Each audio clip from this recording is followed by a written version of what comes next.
রাত পোহালেই high voltage Baharampur Lok Sabha কেন্দ্রের নির্বাচন। 17,83,078 জন ভোটার 15 জন প্রার্থীর ভাগ্য নির্বাচন করবেন। এর মধ্যে পুরুষ ভোটারের সংখ্যা 9,06,760 জন এবং মহিলা ভোটারের সংখ্যা 8,76,275 জন। 45 জন তৃতীয় লিঙ্গের ভোটার রয়েছে এখানে। বহরমপুর লোকসভা কেন্দ্রে মোট বুথের সংখ্যা 1,870টি।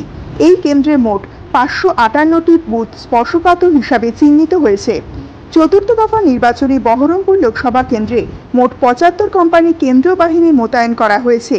রবিবার সকাল থেকে বহরমপুর স্টেডিয়াম মাঠে খোলা হয়েছে ডিসিআরসি কেন্দ্র। সেখান থেকে ভোটকর্মীরা নিজেদের ভোট গ্রহণ কেন্দ্রের দিকে ইতিমধ্যে রওনা দিতে শুরু করেছেন। মোট বুথকর্মীর সংখ্যা রয়েছে 9,395 জন। অবাধ ও শান্তিপূর্ণ ভোট করতে বদ্ধপরিকর কেন্দ্রীয় নির্বাচন কমিশন।